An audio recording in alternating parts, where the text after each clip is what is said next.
예전에 제가 그 한인교회 전망에 대한 세미나를 참석한 적이 있습니다. 거기서 이제 굉장히 흥미로운 그 연구 결과를 들었는데요. 요즘 뭐 많은 2세들이 그 한국교회를 떠나가고 있지 않습니까? 그래서 이제 한국교회 미래가 어둡다 이런 이야기들 많이 하는데 어떤 한 지역에서는 도리어 떠났던 2세들과 그 가족들이 한국교회로 돌아오는 그 현상들이 발견이 되었어요. 그래서 그것을 이제 연구하는 그 사회학자 그분이 이제 가서 이제 연구를 했는데 돌아오는 주된 이유가 뭐냐면 이 어린 자녀들이 한국인으로서의 정체성이 무엇인지를 좀 알고 싶어서 다시 한국교회로 돌아오는 일들이 있다고 합니다. 왜냐하면 우리가 아무리 2세, 3세라고 한국말을 잘해도 얼굴은 코리안입니다. 그러니까는 학교에 가서 무슨 수업을 듣다 보면 이런 질문을 많이 한다고 그래요. 선생님들이 코리안으로서의 너의 관점은 무엇이냐? 이 문제에 대한 코리안으로서의 너는 어떻게 이 문제를 해석하냐? 뭐 애들이 2세, 3세가 무슨 코리안인지 자기가 뭔지 잘 모르잖아요. 그냥 자기 미국 사람이라고 생각하는데 자꾸 그런 것을 물어보니까 내가 코리안으로서의 나의 어떤 정체성을 좀 찾아야겠다 이런 고민을 하게 된다는 거예요. 그래서 그들을 데리고 다시 부모들이 한국교회로 돌아오는 일들이 있다라는 그런 이야기를 들은 적이 있습니다. 이런 현상을 통해서 우리가 알 수 있는 한 가지 사실이 있습니다. 내가 누구인가를 이해하는 것이 굉장히 중요하다는 것이죠. 내가 한국인으로서 어떤 존재인가를 이해하는 것이 중요하고 또 마찬가지로 우리가 그리스도인이라면 그리스도인으로서 그리스도인이란 도대체 누구인가? 어떻게 살아가는 것이 그리스도인인가? 이것을 우리가 이해하는 것이 굉장히 중요합니다. 그것을 이해를 해야 우리 앞으로의 삶의 방향, 삶의 목적이 설정되고 온전한 주의 백성으로 살아갈 수 있는 길이 열리게 되는 것이죠. 자, 그런 의미에서 사실 계시록이 우리에게 굉장히 많은 좋은 그런 인사이트들을 준다고 생각이 됩니다.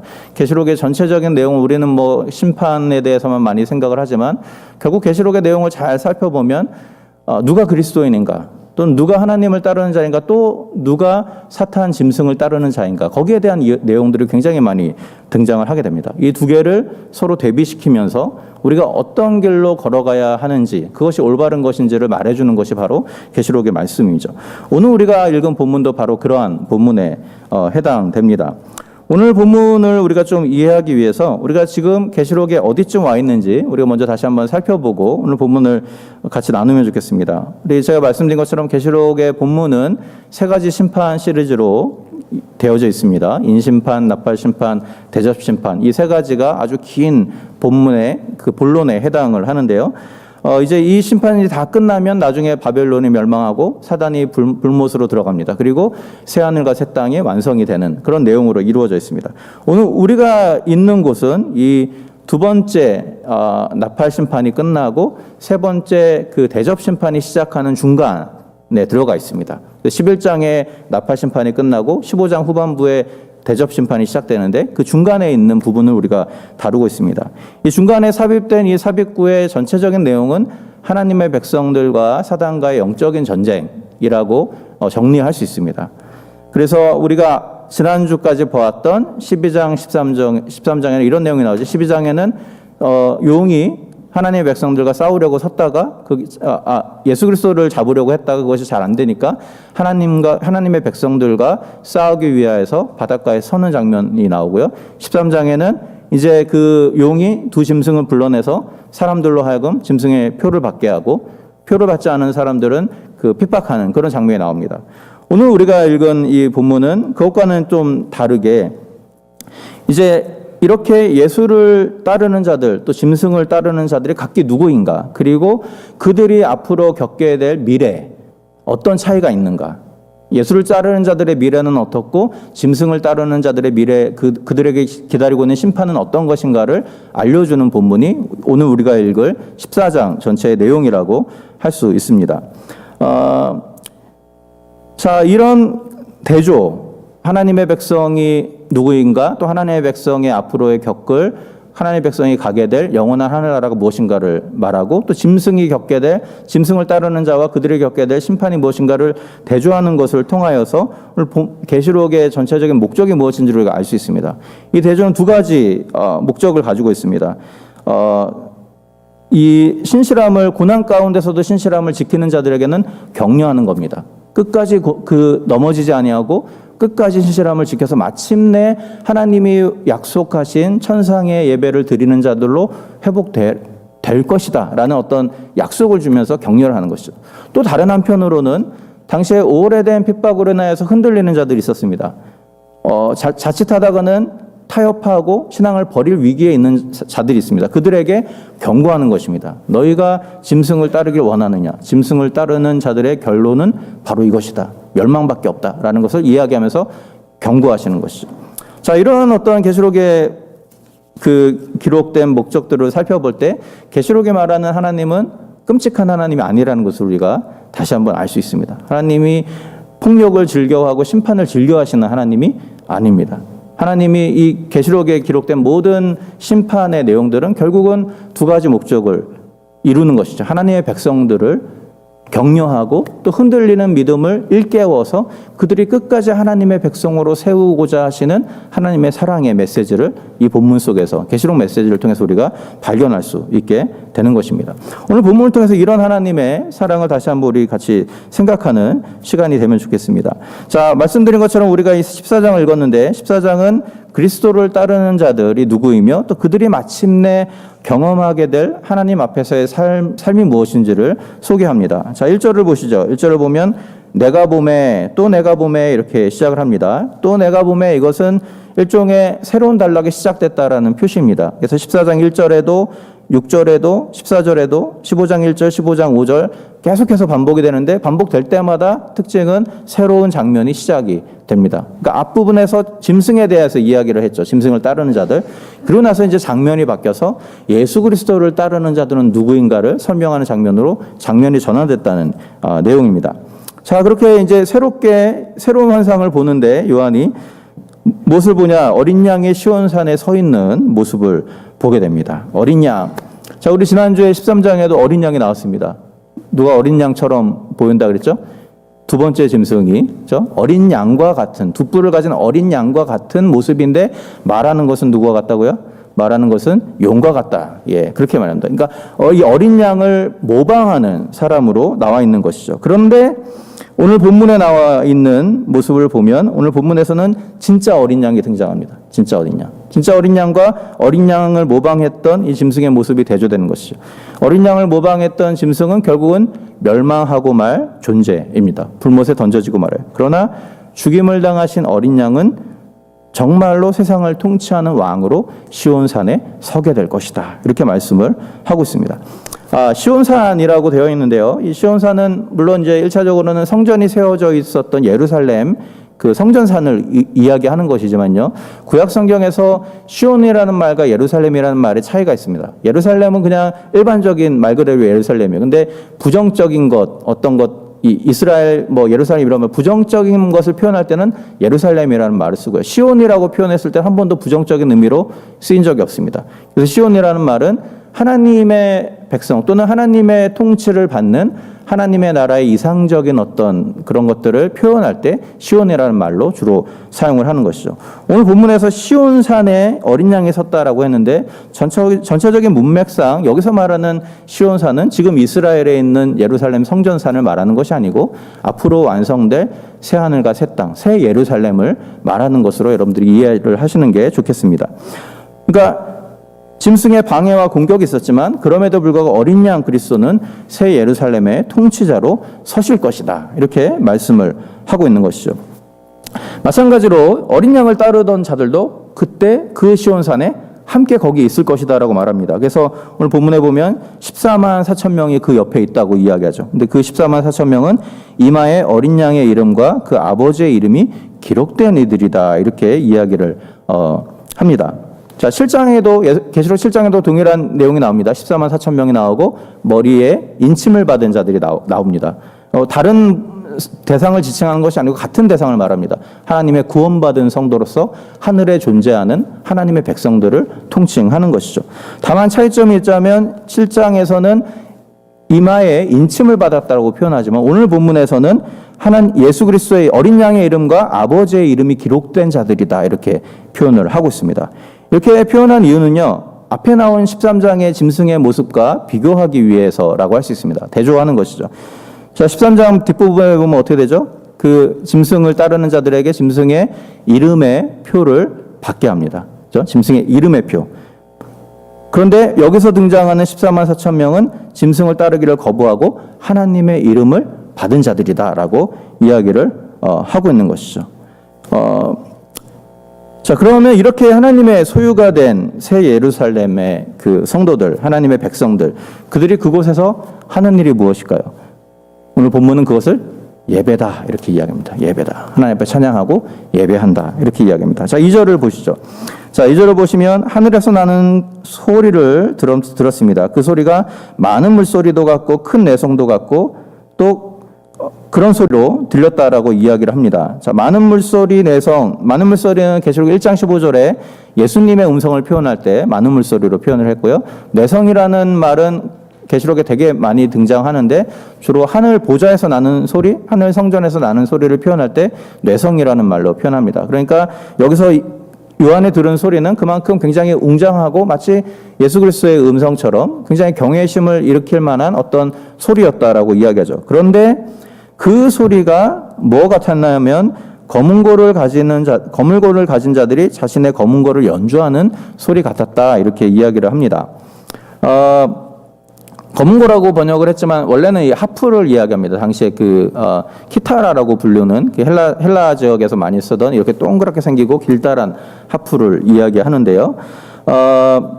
물론 이 요한이 들은 소리가 정확히 그 소리인지는 우리가 알 수 없습니다. 왜냐하면 요한은 계속해서 뭐뭐 같다 이렇게 말하고 있습니다. 검은고 같은 소리, 그렇죠? 많은 물소리 같은, 내성 같은 이렇게 하기 때문에 요한이 정확한 어떤 소리를 들었다기보다는 요한이 자기가 들은 소리가 자기도 뭔지 모르는 거예요. 그런데 최대한 자기가 표현할 수 있는 언어로 비슷하게 표현을 한 결과입니다. 그런데 검은고 소리 같다라고, 하프 소리 같다라고 이야기했기 때문에 아마도 그 소리는 예배의 찬양의 소리였을 것이다 우리가 짐작할 수 있습니다. 왜냐하면 당시에 검은고는 이 하프는 헬라 지역에서 주로 신전에서 예배드릴 때 치던 악기였기 때문에 그렇습니다. 그러니까 이 악기 소리 같다라고 말한 의도는 그가 아마 하늘에서 들리는 예배의 소리, 찬양의 소리를 들은 것으로 우리가 볼 수 있겠죠. 자, 이 연주 소리에 맞춰서 이제 하늘에서 찬양의 그 소리가 울려 퍼집니다. 이 찬양을 부르는 자들은 하늘에 있었던 14만 4천 구원받은 백성들인 것이죠. 그런데 독특하게도 그 찬양은 이 14만 4천 명 외에는 누구도 배울 자가 없다 이렇게 이야기를 하고 있습니다. 다시 말하면 14만 4천만 이해할 수 있고 그들만이 고백할 수 있는 어떤 찬양이다 이런 의미인 것이죠. 자, 이게 무슨 뜻일까요? 자, 그걸 알기 위해서 우리가 그들이 어떤 노래를 불렀는지 좀 생각을 해볼 필요가 있습니다. 오늘 본문에는 노래의 내용이 나오지 않지만요. 이 노래의 내용을 짐작할 수 있게 해주는 구절이 계시록 5장에 나옵니다. 우리 계시록 5장을 한번 넘겨보시고요. 우리 준비하신 그걸 틀어주시고 우리 성경을 찾으실 수 있는 분들은 계시록 5장 9절 10절을 한번 보시죠. 자, 여기 보면 짐승들과 네 생물과 하늘에 있는 그 24장로들이 새 노래를 부릅니다. 오늘 본문에도 새 노래죠. 같은 노래를 이야기합니다. 새 노래를 부르는데 그 노래의 내용이 나옵니다. 자, 무슨 노래입니까? 책을 가지시고 인봉을 떼기에 합당하시도다. 일찍 죽임을 당하사 각 족속과 백성과 방언과 나라 가운데서 사람들을 피로 사서 하나님께 드리시고 저희로 우리 하나님 앞에서 나라와 제사장을 삼으셨으니 저희가 땅에서 왕노릇 하리로다. 자, 동일하게 하늘에 있는 그 하나님의 백성들이 노래를 부르는데 그 노래 내용이 한마디로 정리하면 예수님의 구속 사역에 대한 것을 노래를 하고 있습니다. 그죠? 그가 죽임을 당하셨고 그 피값으로 사람들을 사셨고 하나님의 소유로 삼으셨고 이제 그렇게 구속받은 자들이 예수 그리스도와 더불어서 하늘에서 왕노릇한다, 다스린다라고 이야기를 하고 있습니다. 자, 바로 이 14만 4천이 부르는 노래를 그들 외에는 아무도 이해할 수 없다라는 이유는 바로 여기에 있습니다. 그 노래가 바로 예수님의 구원에 대한 노래를 하고 있기 때문에 있습니다. 구원받은 자들만이 세상을 구원하기 위해 이 땅에서 희생제물이 되신 예수 그리스도의 은혜를 이해할 수 있는 것이죠. 구원받은 자들만이 비록 이 땅에서 그들의 삶이 힘겹고 별 볼 일 없는 삶이었다 할지라도 마침내 주님과 함께 왕노릇하게 된다라는 것을 믿고 감사할 수 있게 되는 것입니다. 그렇기 때문에 여기서 말하는 이 새 노래라는 것은 구원받은 사람들의 그 마음속 깊은 곳에서 우러져 나오는 은혜의 찬양이라고 우리가 이해를 하시면 되겠습니다. 자, 그런데 오늘 본문 다시 우리 14장으로 가셔서요. 14장 3절을 보시면 오늘 본문은 이 14만 4천을 뭐라고 묘사하냐면 땅에서 구속함을 받은 자들이다 이렇게 표현합니다. 땅에서 구속함을 받은 자들이다. 구속하다라는 말에 대해서 제가 지난주에도 설명을 드린 것 같은데요. 경제 용어입니다. 구속하다라는 말은 사다라는 뜻입니다. 돈을 주고 사다. 돈을 주고 사다. 자, 근데 이때 땅에서 구속함을 받았다라는 말은 굉장히 의도적인 표현입니다. 이거는 지난주에 우리가 봤던 13장의 짐승의 모습과 연결이 되기 때문에 그렇습니다. 13장 뒷부분에 보면 자, 짐승의 표를 받은 사람들에게 받지 않은 사람들에게 어떻게 합니까? 땅에서 물건을 사거나 팔지 못하도록 만든다라고 이야기를 하고 있습니다. 그러니까 짐승을 거부했던 하나님의 백성들을 핍박하는 것이죠.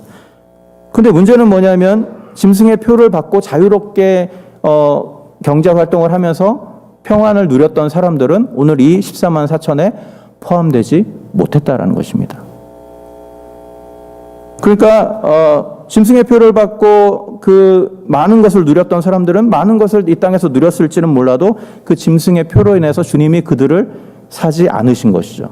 반대로 짐승의 표를 받지 않아서 이 땅에서 수많은 고통과 고난과 결핍 가운데 살았던 자들은 도리어 주님이 핏값을 지불하고 그들을 사셨습니다. 그리고 마침내 천상의 새 예루살렘에서 그리스도를 찬양하는 예배자로 세우셨다 말씀하고 있는 것이죠. 자, 결국 이러한 모습이 핍박 가운데 있었던 1세기 소아시아 그리스도인들에게 어떤 메시지를 전달했을까요? 이런 메시지죠. 힘들어도 참으라는 거죠. 인내하라는 겁니다. 포기하고 싶어도 포기하지 말고 끝까지 버티라는 것입니다.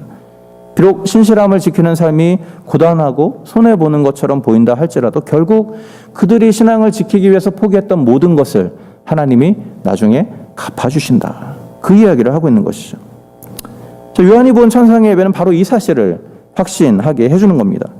물론 요한이 본 환상을 통해서 그들의 삶이 바뀌었을까요? 바뀌지 않았을까요? 그들의 삶의 환경은 바뀌지 않았습니다. 여전히 고난 가운데 있고 여전히 핍박을 받고 여전히 여러 가지 소외를 당하던 그런 삶 가운데 있었죠. 그러나 한 가지 분명하게 달라진 것은 이 말씀을 믿었던 자들이 달라진 것은 무엇이겠습니까? 하늘을 볼 수 있는 여유를 갖게 된 것이죠. 고난의 한가운데서 이 땅에서 처절한 이 땅에서의 삶 뒤에 숨겨져 있는 천상의 삶이 실제한다는 것을 그들이 보게 된 것입니다. 그리고 그 확신으로 말미암아 비록 그들의 환경과 상황은 변하지 않았다 할지라도 담대하게 끝까지 고난의 길을 갈 수 있는 힘을 얻게 되었다는 것이죠. 여러분, 계시록이 우리에게 주는 메시지도 동일하다고 생각이 됩니다. 성경이 말하는 우리 그리스도인의 삶은 결코 세상의 모든 것을 누리는 삶이 아닙니다. 그렇죠? 계속해서 좁은 길로 가라고 말합니다.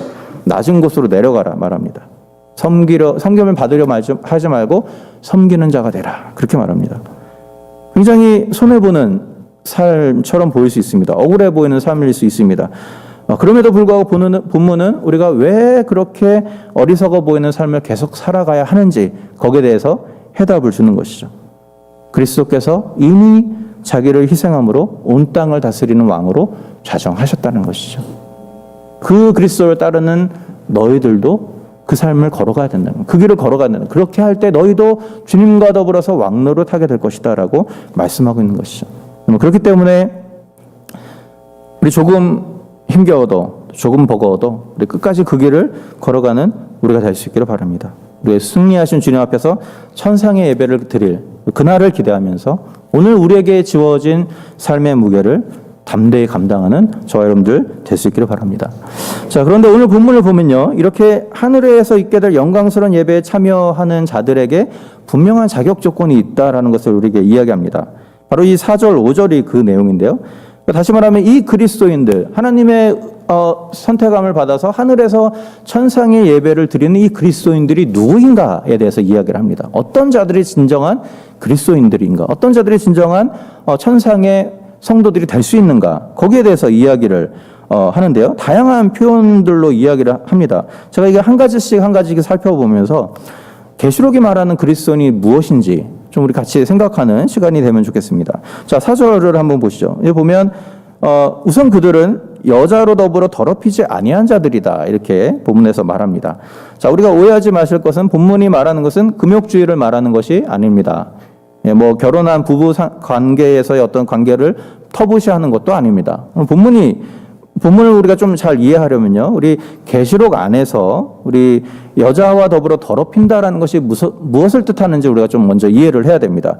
가장 좋은 예가 우리 17장인데요. 우리 17장을 넘어가 보시죠. 제가 자막은 준비 안 했는데요. 17장을 한번 보시면 17장 1절을 보면 무슨 내용이 나오냐면 많은 물 위에 앉은 큰 음녀가 받을 심판에 대해서 이야기를 합니다. 많은 물 위에 앉은 큰 음녀. 그가 심판을 받는데 이 음녀는 어떤 사람이냐? 땅의 모든 나라로 하여금 자신의 음행의 포도주로 취하게 만든 여인이다. 이렇게 이야기를 합니다. 자, 이 많은 물 위에 앉은 음녀는요, 로마 제국을 뜻하는 그런 말입니다. 당시에 로마 제국이 해상 무역과 해상 정복 전쟁을 통해서 세계를 제패했기 때문에 그 바다 위에 있는 나라로 이렇게 많이 표현이 되었거든요. 그래서 로마 제국을 말하는 것이고, 그러면 그 음녀의 포도주에 취한 열국들은 누구를 의미할까요? 로마 제국 앞에 굴복하여서 로마가 약속했던 풍요와 번영을 취하고자 했던 모든 백성들, 모든 나라들을 뜻하는 것입니다. 자, 이런 배경을 통해서 볼 때, 자, 여자와 더불어 자기의 몸을 더럽히지 않은 것은 무엇을 말하는 것이겠습니까? 로마 제국에 굴복하지 않고, 로마 제국이 약속하는 풍요와 번영을 따르지 않고 기꺼이 고난을 당하기로 결정한 사람들을 가리키는 말이라고 할 수 있습니다. 자, 그런 자들, 기꺼이 주님의 길을 가기 위해서 가난과 결핍의 길을 걸어가기로 결정한 바로 그런 자들이 그리스도인이고, 그런 자들이 천상의 예배에 참여할 자격이 있다라고 이야기를 합니다. 다시 우리 오늘 본문으로 넘어가 보시죠. 14장 우리 4절입니다. 또 이들은 누구냐? 그들은 정절이 있는 자들이다. 이렇게 이야기합니다. 정절이 있는 자들이다. 자, 한글 성경에는 약간 의역을 했습니다. 원래 단어의 의미는 벌진이라는 단어입니다. 처녀라는 말이죠. 동정녀 마리아, 멀진 메리라고 부르잖아요. 거기서 사용된 이 동정녀라는 개념의 단어입니다. 자, 그러니까 아직 남자를 모르는 어린 여성을 가리키는 단어이죠. 자, 이러면 약간 앞뒤가 안 맞습니다. 왜 그렇습니까? 아까는 여인으로 자기를 더럽히지 않은 남성이라고 얘기했는데 갑자기 여기서는 동정녀 처녀라고 이야기를 합니다. 자, 이것을 어떻게 해석을 해야 될까요? 두 가지 해결하는 방법이 있습니다. 한글 성경에서 받아들인 것처럼 의역을 하는 거죠. 정결함을 지키는 자들, 이렇게 의역을 하는 것입니다. 자, 그렇다면 이 사람들은 어떤 특별한 사명을 위해서 구별된 자들로 우리가 볼 수 있습니다. 왜냐하면 유대인들의 그 어떤 제사장이라든지 나시리는 특별한 사명을 진행할 때는 여자와 더불어서 자지 못하도록 그렇게 했고요. 또 특별히 전투에 나가는 군인들은 전투 직전에는 그 여성과 더불어 그 여자와 더불어서 그 관계를 갖지 못하도록 하는 그런 전통들이 유대인 간도 있었습니다. 자, 그렇기 때문에 여기서 14만 4천도 짐승과 더불어서 싸우는 자들로 부름받은 자들이기 때문에 이렇게 표현했을 것이다, 이렇게 우리 볼 수도 있습니다. 그런데 제가 보기에는 그보다 더 나은 해석은 그냥 말 그대로 처녀로 우리가 받아들이는 겁니다. 처녀로 번역하면 이런 의미가 됩니다. 주님의 순결한 신부로 부름을 받은 모든 하나님의 백성들을 상징하는 단어로 우리가 이해할 수 있는 것이죠. 사실 실제로 계시록 후반부에 보면 예수님의 제자들, 예수님을 따르는 하나님의 구원받은 자들을 예수 그리스도의 신부로 표현하는 부분들이 굉장히 많이 나옵니다. 하나님의 어린 양의 혼인잔치 얘기도 나오고, 또 새 예루살렘이 하늘에서 내려오는데 새 예루살렘이 아름다운 신부, 단장한 아름다운 신부의 모습으로 내려옵니다. 이 모든 것들이 다 하나님의 백성들을 상징하는 상징으로 사용이 되었거든요. 자, 그렇기 때문에 오늘 본문에 말하는 이 정결한 자들, 처녀라는 말은 예수 그리스도의 신부로 부름받은 하나님의 백성들을 가리키는 것으로 우리가 이해하는 게 좋겠습니다. 자, 그럼 왜 하필 우리를 신부라고 표현했을까요? 예수님의 신부. 자, 이것을 이해하기 가장 좋은 그 배경이 유대 사회의 보편적이었던 그 약혼의 문화를 우리가 좀 이해를 하시면 좋습니다. 우리 예수님의 탄생 기사에 보면 그 내용이 나오죠. 마리아와 요셉이 정혼을 합니다. 결혼 전에. 보통 유대인들은 결혼 날짜가 잡히면 1년 전에 약혼을 했어요. 그 정혼이라고 얘기하는데, 물론 약혼해도 각자 자기 집에 삽니다. 여자는 여자 집에, 남자는 남자 집에. 그러나 결혼 날짜가 딱 올 때까지 그때 결혼한 여인에게 요구되는 한 가지 사항이 있습니다. 그것은 뭐냐면 그 결혼 날이 오기까지 정결을 지켜야 되는 것입니다. 순결을 지키는 것이 유대인들의 법칙이었습니다. 자, 약혼을 하고 결혼까지 순결을 지켜야 되는 이 어린 신부의 모습. 이것이 바로 누구의 모습이냐면 예수님의 재림 때 예수님의 거룩한 신부로 그 부름받을 우리의 모습을 가리키는 좋은 비유라고 할 수 있습니다. 자, 우리는 아직 예수님의 공식적인 신부가 되지는 못했습니다. 자, 우리가 예수님이 재림할 때 예수 그리스도의 거룩한 신부로 온전히 변화된 모습으로 하나님 앞에 서게 될 것입니다. 그러나 우리가 구원받은 순간 우리는 예수님과 어떤 관계가 되는 것이죠? 오늘 비유에 따르면 약혼한 관계가 되는 것입니다. 약혼한 관계가. 약혼했다는 말은 반드시 결혼할 때가 온다는 말입니다. 그런데 그 약혼자에게 요구되는 것이 무엇이라고요? 결혼의 날이 올 때까지 정결함을 지키는 것이죠. 거룩함을 지키는 것입니다. 마찬가지입니다. 오늘 우리의 삶이 그런 삶이라는 것이죠. 우리는 예수 그리스도의 자녀로서 예수 그리스도가 다시 오실 그날 온전한 주의 백성으로 회복될 약속을 받았습니다. 그러나 우리는 아직까지는 온전한 모습이 되지 않은 것이 이미와 아직 사이에 살고 있는 것입니다. 이미 임했지만 이미 우리의 구원은 이미 우리는 구원을 받았지만 그러나 우리의 구원이 아직 완성된 것은 아닌 것이죠. 그 구원이 완성될 때까지 우리가 해야 될 일이 무엇입니까? 우리의 책임은 무엇입니까? 거룩함을 지키는 것입니다. 정결함을 지키며 살아가는 것입니다. 자, 그렇기 때문에 바로 이것이 우리 그리스도인이 누구인가를 보여주는 삶이라는 것이죠. 구원을 약속받았지만 끝까지 구원에 합당한 자로 살기 위해서 발버둥 치는 삶이 그리스도인의 삶이어야 되는 것이죠. 또 오늘 본문은 어린 양이 인도하는 곳이면 어디든지 따라가는 자들이 그리스도인이다. 이렇게 오늘 본문에서 이야기를 하고 있습니다. 어린 양이 어디로 인도하든지 따라가는 자며. 자, 따라가다라는 말이요, 이 현재 분사형으로 되어 있습니다. 헬라어에서 현재 분사형은 이런 의미를 가지고 있습니다. 한 번 하는 행동은 현재 분사형으로 사용하지 않습니다. 그것이 습관적으로 계속 일어나든지 아니면 계속해서 반복되는 일들을 표현할 때 현재 분사형을 쓰는 것이죠. 따라간다는 말은 무엇입니까? 계속해서 그 길을 걸어간다는 이야기입니다. 한 번만 그냥 그렇게 하는 것이 아니고 예수 그리스도 어린 양이 어디로 인도하든지 계속해서 그 길을 걸어가는 삶이라고 말하고 있는 것이죠. 자, 사실 1세기 소아시아의 배경을 생각해 보면 어린 양이 인도하는 대로 따라가면 풍요와 번영을 약속받지 못합니다. 예, 어린 양이 인도하는 대로 따라가면 죽음이 기다리고, 고난이 기다리고, 고통이 기다리는 길이에요. 그런데 오늘 본문은 그 길을 어디든지 그 길을 걸어간다라고 말하는 것입니다. 무슨 말입니까? 재보지 않는다는 것이죠. 그 길을 걸어갈 때 내가 당할 고통이 무엇인지 아픔이 무엇인지를 계산하지 않는다는 겁니다. 그냥 그 길을 걸어갑니다. 왜요? 그 길로 인도하시는 어린 양을 신뢰하기 때문이겠습니다. 신뢰하기 때문에. 어떻게 그 어린 양을 그렇게 신뢰할 수 있을까요? 자, 어린 양이라는 단어가 굉장히 중요합니다. 예수님이라고 말하지 않고 어린 양이라고 표현한 이유가 있습니다. 자, 어린 양 하면 우리 무엇이 생각납니까? 예, 유월절 어린 양처럼 자기의 몸을 희생하시고 그 희생을 통해서 우리를 살리신 예수 그리스도의 모습을 여기에서 우리가 볼 수 있는 것이죠. 그 예수님이 나를 살리기 위하여서 생명을 내던지셨기 때문에 그분이 이리로 가자 할 때 우리는 반항하지 않고 생각하지 않고 그냥 갈 수 있다는 거예요. 왜냐하면 예수님이 없었다면 우리는 생명이 없는 자들이나 마찬가지이기 때문이겠습니다. 생명을 부어받았기 때문에 주님이 가라고 하시는 길이 고난의 길이라 할지라도 아무 말 없이 그 길로 걸어가게 되는 것이죠. 그렇기 때문에 오늘 본문이 말하는 그리스도인은 누구입니까? 이미 내 생명이 예수님과 함께 십자가에 죽었음을 인정하면서 내 인생은 내가 아니라 주님이 주인 되신 인생이다라고 고백하면서 주님을 위해서 살아가는 자들을 그리스도인이라고 말하고 있는 것이죠. 또 이들은 하나님과 어린 양께 드리는 첫 열매로 구속함을 받은 자들이다라고 이야기를 하고 있습니다. 오늘 그 4절 마지막 부분에 있죠. 사람 가운데서 구속을 받아 처음 익은 열매로 하나님과 어린 양에게 속한 자들이니. 자, 첫 열매. 이 구약에서 이 첫 열매는 항상 하나님께 바치도록 되어 있었습니다. 그 이유는 뭐 한두 가지가 있을 수 있겠는데요. 가장 처음에 수확한 열매는 그 사람에게 굉장히 중요한 것입니다. 굉장히 중요한 것을 하나님께 바침으로써 나의 모든 것을 바친다라는 의미가 있는 것이죠. 또 두 번째로는 첫 열매라는 것은 무슨 의미입니까? 두 번째, 세 번째, 네 번째 열매가 맺힐 것이다라는 어떤 하나의 표정입니다. 그것에 대한 어떤 기대감을 가지고 하나님이 주실 새로운 열매를 기대하면서 하나님께 바치도록 한 것이죠. 자, 이런 이 열매라는, 첫 열매라는 묘사를 통해서 우리가 그리스도인이 어떤 존재인가를 우리가 좀 생각해 볼 수 있습니다. 우선은 우리가 하나님 보시기에 굉장히 중요한, 소중한 존재다라는 것을 우리가 다시 깨닫게 됩니다.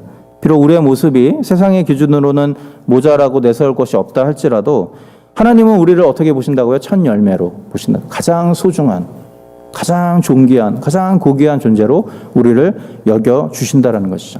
여러분 뭐 그런 경험 많이 해보셨죠? 미국 땅에서 살면서 이민자로 살다 보면 우리의 자존감이 땅바닥을 칠 때가 굉장히 많이 있습니다. 그렇죠? 말이 안 통해서 무시받고 우리의 어떤 인종적인 어떤 차이가 있어서 무시받고 그런 것들을 통해서 우리가 참 많이 힘든 삶을 살아가는 것들을 많이 보게 됩니다. 그러나 오늘 말씀을 통해서 우리가 기억해야 될 것은 무엇입니까? 하나님은 우리를 가장 소중한 존재로 여겨주신다는 것이죠. 그것이 바로 그리스도인의 신분입니다. 우리가 누릴 수 있는 특권인 것이죠. 바로 그것이 구원받은 우리를 바라보시는 하나님의 관점입니다. 그러나 첫 열매라고 말했기 때문에 그 말은 두 번째, 세 번째, 네 번째 열매를 염두에 둔 것입니다. 그 말은 무슨 말입니까? 우리가 하나님과 어린 양에게 구속받은 첫 열매로 드려졌다는 것은 하나님이 우리를 통해서 구원하기 원하시는 또 다른 열매들이 기다리고 있다라는 의미입니다. 그런 관점에서 우리 모든 그리스도인의 삶은 전도자의 사명을 가지고 있습니다. 우리가 그것을 뭐 입술로 정말 복음을 일목요연하게 전하는 사명을 받았든지 아니면 그냥 삶 속에서 우리 거룩한 선한 영향력을 끼치는 삶으로 우리가 부름받았든지 우리 모두는 기본적으로 전도자로 부름받았다는 것이죠. 빛을 비추는 자로 부름을 받았습니다. 그렇기 때문에 사실 우리 그리스도인들의 삶은 너무 고립된 삶이 되면 안 됩니다. 많은 경우 우리 헌신된 성도들의 패턴이 집, 직장, 교회 딱 세 가지입니다. 뭐 미국 교회, 한인 교회들은 별로 그렇지 않은 것 같아요. 제가 보니까 이 한국에서 오래 사역을 하다 보니까 한국 교회는 월요일만 빼고 모든 일주일 내내 모임이 있습니다. 그래서 제가 그 미국 친구 중에 하나가 한국에서 이제 그 인턴을 했던 그 신학교에서 그 가르쳤던 친구가 있어요. 한국 교회를 다녀봤다는데 한국 교회는 올데이 처치라고 부르더라고요. 하루 종일 뭐가 있다는 거예요. 그래서 제가 말했죠. 올데이 처치가 아니고 올 위크 처치다. 예, 하루 일주일 내내 무언가 있죠. 화요일 날은 전도대, 수요일 날은 오전, 오후 예배가 있습니다. 뭐 구역장 모임 있습니다. 목요일 날은 제자훈련 성경 공부가 있고, 금요일 날은 구역 예배가 있고, 저녁에는 기도회가 있고, 토요일 날은 아침부터 저녁까지 각 부서의 모임들이 쫙 있습니다. 그리고 주일 날은 아침 새벽 6시부터 저녁 한 7시, 8시까지 계속 뭐가 있습니다. 물론 이제 예배 많이 드리는 거 좋죠. 근데 제가 그 모습을 보면서 한 가지 제가 들었던 그 의문은 뭐냐면 저렇게 계속 교회에 와서 살면 어떻게 세상에 나가서 안 믿는 사람들과 교제하고 그들에게 전도할 수 있을까? 이런 고민을 많이 하게 됩니다. 오늘 물론 우리가 훈련을 받아야 됩니다. 예배를 열심히 드려야 됩니다. 그러나 우리는 교회 안의 빛으로 부름받은 자들이 아니고 세상의 빛으로 부름받은 자들인 것을 우리가 기억할 필요가 있습니다. 우리의 삶의 현장에서 빛을 흘러보내는, 빛을 비추는 그런 삶을 살아야 한다는 것이죠. 은혜를 받은 은혜가 흘러가지 아니하면 결국은 우리 안에서 썩고 말게 됩니다. 그렇기 때문에 여러분들이 현재 있는 삶의 현장이 여러분들의 선교지인 것을 여러분들이 다시 한번 기억하시기 바랍니다. 여러분들이 직장에 있으면 직장이 여러분들의 선교지입니다. 여러분들이 비즈니스를 진행하고 있으면 그 비즈니스가 여러분의 선교지입니다. 그것을 통해서 여러분들을 통하여서 거룩하고 선한 영향력이 흘러가는 삶. 그렇게 살아가는 것이 바로 그리스도인의 삶이다. 오늘 본문이 이야기하고 있는 것이죠. 마지막으로 오늘 본문은 그리스도인은 입에 거짓이 없고 흠이 없는 자들이다. 이렇게 말을 합니다. 거짓이 없고 흠이 없는 자들이면 저는 그리스도인이 될 수 없을 것 같습니다. 여러분도 마찬가지죠?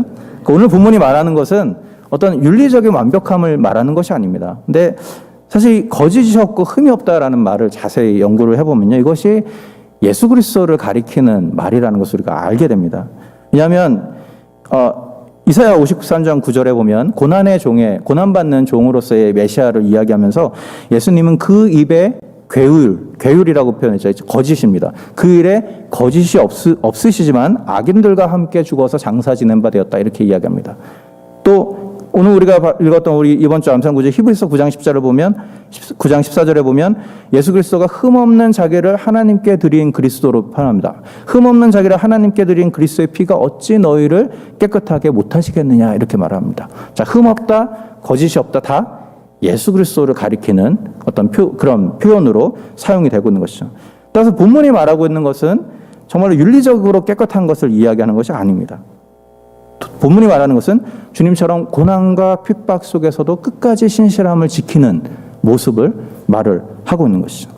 하나님이 우리에게 요구하시는 것은 완벽한 것을 요구하는 것이 아닙니다. 다만 넘어지고 쓰러지더라도 끝까지 포기하지 않고 주님을 따라가려는 몸부림, 하나님 그것을 보기 원하시고 그것을 기뻐하신다는 거죠. 그렇게 하나님이 하나님 앞에 구원받기에 합당한 자로 인정함을 받은, 주님의 보혈로 깨끗함을 입은 바로 그런 자들이 바로 그리스도인이다라고 말씀을 하고 있는 것이죠. 여러분, 오늘 본문을 통해서 마지막에 완성될 이 하나님 나라에서 기쁨과 찬양의 경배를 드릴 이 구원받은 자들, 이들이 누구인가 우리가 같이 생각을 해보게 됐습니다. 그들은 세상이 약속하는 풍요와 번영을 포기하고 영적인 정결함을 지킨 자들입니다. 어린 양이 이끄는 곳이라면 고난과 가난의 길이라 할지라도 마다하지 않고 그 길을 걸어가는 자들입니다. 또 소중한 첫 열매로 하나님께 드려진 존재들이고 두 번째, 세 번째 열매 맺는 일에 쓰임받는 자들인 것이죠. 또 주님, 고난당한 주님처럼 고난과 핍박 속에서도 거짓없고 흠없는 삶을 살도록 발버둥치는 사람들입니다. 그러나 무엇보다도 이 모든 그리스도인들은 결혼식을 기다리는 신부라는 사실입니다. 그날을 기대하며 정결함을 지켜야 할 책임이 우리 가운데 있다는 것이죠. 여러분, 오늘 말씀을 통해서 우리가 주의 거룩한 신부로서 부름받은 우리가 얼마나 기다리고 있는 그 결혼식을 제대로 준비하고 있는가 다시 한번 돌아볼 수 있는 시간이 되면 좋겠습니다. 본문을 토대로 해볼 때 우리가 준비할 것은 무슨 대단한 어떤 것이 아닙니다. 그냥 본문에서 말하는 그리스도인이 누구인가, 그리스도인됨에 합당한 삶을 살아가는 것이 오늘 우리에게 하나님이 요구하시는 삶인 것이죠. 어떻게든지 타협하지 않고 그리스도인답게 살아가는 것, 그것이 바로 주님의 신부가 될 자들이 해야 될 준비입니다. 여러분, 주님이 오시는 그날까지 아주 가장 기본적이지만 그러나 본질적인 이 일에 힘쓰는 저와 여러분들이 될 수 있기를 바랍니다.